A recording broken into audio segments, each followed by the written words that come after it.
Hello दोस्तों, स्वागत है आपका एक नई वीडियो में। तो कोहिनूर का नाम आपने सुना है, सुना ही होगा। बहुत ही फेमस डायमंड है और कहाँ पाया गया था? आज के मौजूदा आंध्र प्रदेश में। हिस्ट्री में भारत के अंदर डायमंड प्रोडक्शन एक बहुत ही बड़ा व्यापार था। एंशिएंट टाइम से भारत ही लगभग दुनिया के सारे नोन डायमंड्स का सोर्स रहा था, जब तक 1896 में साउथ अफ्रीका के अंदर डायमंड्स की डिस्कवरी नहीं हुई थी। और इस चीज के बाद धीरे धीरे 1900s के टाइम से फिर इंडिया एक मेजर डायमंड प्रोड्यूसिंग कंट्री नहीं रहा। इसका मतलब ये नहीं है कि भारत में बिल्कुल डायमंड प्रोड्यूस नहीं होता, लेकिन अब काफी कम होता है। लेकिन ये चीज शायद जल्द ही चेंज होगी, क्योंकि इस वीडियो में एक ऐसे प्रोजेक्ट के बारे में आपको बताऊंगा जो न सिर्फ पिछले 25 सालों में हुए सबसे इंपॉर्टेंट खोजों में से एक है, बल्कि भारत को कच्चे हीरे उत्पादन करने वाले शीर्ष 10 देशों की लिस्ट यानी कि श्रेणी में भी शामिल कर देगा। हेलो दोस्तों, मेरा नाम है दीपक, आप देख रहे हैं इट्स इनक्रेडिबल फॉर यू।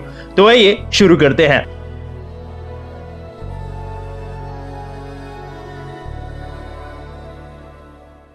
तो देखो, मैं इस वीडियो में बात कर रहा हूं बंदर डायमंड प्रोजेक्ट के बारे में। शायद आप लोगों ने इसके बारे में सुना हो और इस प्रोजेक्ट को बताया जाता है कि ये एनवायरनमेंट के लिए खतरा है। लेकिन इस वीडियो में मैं इस प्रोजेक्ट के दोनों पक्ष रखूंगा कि क्या फायदा ये प्रोजेक्ट ला सकता है और क्या ये प्रोजेक्ट कोई एनवायरमेंटल प्रॉब्लम ला रहा है। अगर हाँ, तो उसे कैसे टैकल किया जाएगा। और वीडियो पूरी देखने के बाद जाते वक्त आप अपनी राय जरूर दीजिएगा कि आपके हिसाब से आखिरकार इस जगह पर क्या चीज सही है। नाउ, मैंने बोला कि इंडिया डायमंड प्रोडक्शन में फिर से काफी आगे जा सकता है, लेकिन कैसे? ये कोई मैन्युफैक्चरिंग तो है नहीं कि हम घर पे बना लें। तो भारत की कैपिटल दिल्ली से लगभग 650 यानी 650 किलोमीटर दूरी पर मध्य प्रदेश के छतरपुर डिस्ट्रिक्ट में एक रीजन पड़ता है जिसका नाम है बक्सवाहा। कुछ सालों पहले एक कंपनी द्वारा इस जगह पर यह डिस्कवर किया जाता है कि इस एरिया के नीचे डायमंड रिजर्व है। आज के समय में एस्टिमेटेड है कि 364 हेक्टेयर की जमीन पे लगभग 34 मिलियन कैरेट हीरे यहाँ पर हो सकते हैं, जिसमें अगर हम लोग काम करना शुरू करें तो हर साल लगभग 3 मिलियन कैरेट कच्चे हीरो को हम प्रोड्यूस कर सकते हैं। नाउ, मोस्ट प्रोबेबली आपको ये समझ में नहीं आ रहा होगा कि 3 मिलियन कैरेट आखिर कितना हुआ।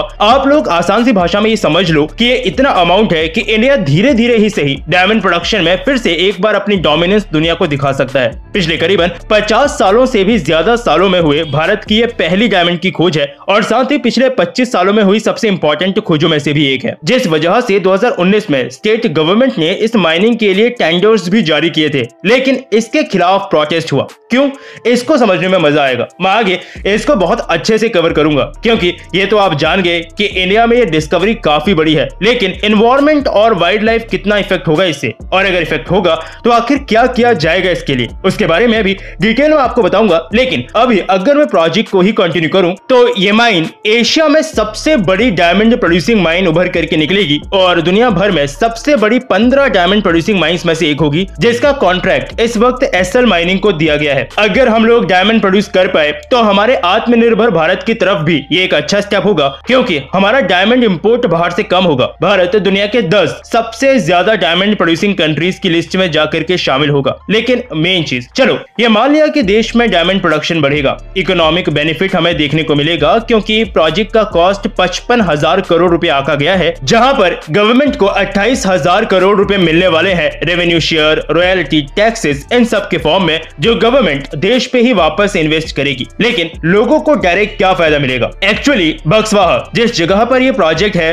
वो कोई बहुत डेवलप्ड एरिया नहीं है, यानी अगर कोई प्रोजेक्ट वहां लोगों को एम्प्लॉयमेंट दे सके तो वो वहां के लोगों के लिए भी बेनिफिशियल रहेगा। और इस प्रोजेक्ट में करीबन 1500 डायरेक्ट और इनडायरेक्ट जॉब जनरेट होंगी, और इन जॉब्स के अलावा डायमंड रिलेटेड इंडस्ट्रीज जो जगह के आसपास डेवलप होगी, ये और ज्यादा एम्प्लॉयमेंट अपॉर्चुनिटीज लेकर के आएगा। Government skill development centre most probably वहां पर स्टैब्लिश करेगी, जिसके तहत लोकल पॉपुलेशन की स्किल को अपग्रेड किया जाएगा, जो उनको इससे डायमंड इंडस्ट्री में काफी काम आएगा। और कंपनी द्वारा भी स्किल डेवलपमेंट प्रोग्राम इनिशिएट किए जाएंगे, जो कि लोकल पॉपुलेशन की स्किल्स को बढ़ाएगा। और ये जरूरी क्यों है? 2018 में नीति आयोग की एक रिपोर्ट आई थी, जिसमें नीति आयोग ने बताया था कि छतरपुर डिस्ट्रिक्ट की पर कैपिटा इनकम उसके स्टेट मध्य प्रदेश की पर कैपिटा इनकम से 39% कम है। ह्यूमन डेवलपमेंट इंडेक्स यानी HDI रैंकिंग में भी छतरपुर की परफॉर्मेंस अच्छी नहीं है। बक्सवाहा रीजन में इंडस्ट्रियल एक्टिविटीज बहुत ही लिमिटेड हैं, जिस वजह से लोकल पॉपुलेशन को अपॉर्चुनिटीज वहां नहीं मिलती। और अगर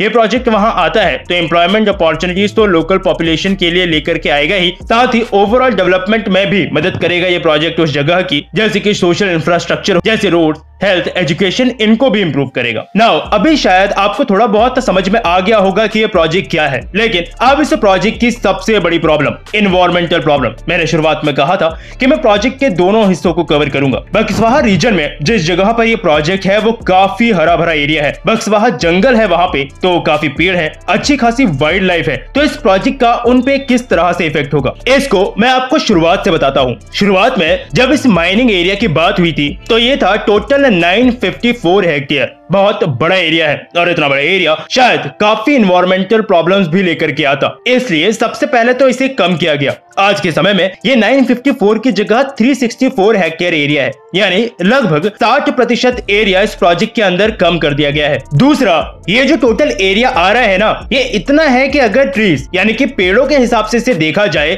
तो हर 400 में से एक पेड़ इसकी वजह से इफेक्ट होगा। शायद कम है, हो सकता है कुछ लोगों को कम लगे, हो सकता है कुछ लोगों को काफी ज्यादा लगे, लेकिन अगर वो टोटल एरिया जितने प्रोजेक्ट में कंसिडर किया गया है उसे पूरा देखा जाए तो लगभग 2,15,000 पेड़ इसकी वजह से इफेक्ट होंगे, यानी इन्हें काटा जाएगा। क्या अब भी नंबर कम है? अब शायद आपको बहुत ज्यादा लग रहा होगा, लेकिन इसके साथ साथ 18 लाख पेड़ों को और लगाया जाएगा अगर इन 2,15,000 पेड़ों को काटा जा रहा है तो। और ये पेड़ों को लगाने का काम माइनिंग से पहले ही शुरू हो जाएगा और माइनिंग कंप्लीट करने के बाद प्रॉपर पूरा एरिया वापस फॉरेस्ट डिपार्टमेंट यानी वन विभाग को सौंप दिया जाएगा। पिछले साल जून में चीफ मिनिस्टर ऑफिस ने भी अनाउंस किया था कि क्योंकि इस प्रोजेक्ट में पेड़ काटे जा रहे हैं लेकिन प्रोजेक्ट भी डेवलपमेंट का है, इसलिए उन्होंने बोला कि छतरपुर में ही 10 लाख पेड़ वो और लगाएंगे। ये पेड़ उन 18 लाख पेड़ों में शामिल हैं जो कि लगाए जा रहे हैं, यानी जितने पेड़ कट रहे हैं उससे कई ज्यादा गुना पेड़ वापस डिस्ट्रिक्ट में लगाए जा रहे हैं अभी के इंफॉर्मेशन के हिसाब से। साथ ही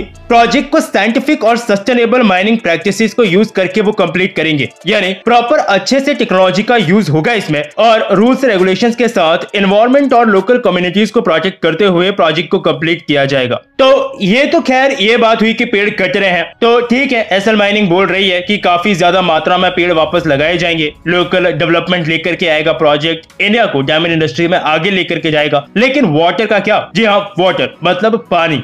अब यहाँ पे दिक्कत ये है कि डायमंड माइनिंग एक वाटर इंटेंसिव प्रोसेस होता है, यानी अच्छे खासे अमाउंट में पानी की जरूरत इसमें पड़ती है और प्रोजेक्ट वाला area already drought prone area है। तो फिर क्या ये प्रोजेक्ट जो पहले से ही कम होता हुआ वाटर रिजर्व है उसको इफेक्ट करेगा? देखो, एसएल माइनिंग जिनको ये प्रोजेक्ट अवार्ड किया गया है उनके मुताबिक जितने भी वाटर की रिक्वायरमेंट होंगी उनको रेन वाटर हार्वेस्टिंग सिस्टम की मदद से, जो सीजनल नाले होते हैं ना, जिन्हें मौसमी नाले भी बोलते हैं, उनकी मदद से पूरा किया जाएगा। साथ ही जितनी बार हो सके पानी को वापस बार बार यूज किया जाएगा, यानी मैक्सिमम आउटपुट वो लोग उससे लेने की कोशिश करेंगे। साथ ही ये भी बोला जा रहा है कि ये प्रोजेक्ट जीरो डिस्चार्ज कॉन्सेप्ट पे काम करेगा, यानी कोई भी लिक्विड एफ्लुएंट ग्राउंड वाटर में या सरफेस वाटर में नहीं डाला जाएगा, जिससे एटलीस्ट वाटर की क्वालिटी पे कोई इंपैक्ट ना हो। तो ये है बंदर डायमंड प्रोजेक्ट। काम शुरू होने के बाद एशिया की सबसे बड़ी डायमंड माइनिंग प्रोजेक्ट होगा। तो प्रोजेक्ट वैसे इंडिया को आगे लेकर जरूर जा सकता है डायमंड फील्ड में, साथ ही वहां पर लोकल लोगों को भी एम्प्लॉयमेंट अपॉर्चुनिटीज दे रहा है, उनके स्किल्स बढ़ा रहा है। लेकिन मेन चीज वही है कि इन्वायरमेंट पे भी इसका इंपैक्ट हो रहा है, जिसमें जो इंपैक्ट है इन्वायरमेंट पे उसे भी काउंटर करने के लिए वैसे इन्फॉर्मेशन के मुताबिक 18 लाख पेड़ लग रहे हैं और प्रॉपर साइंटिफिक मेथड्स यूज किए जा रहे हैं, जैसे कि रेन वाटर हार्वेस्टिंग सिस्टम हो गया।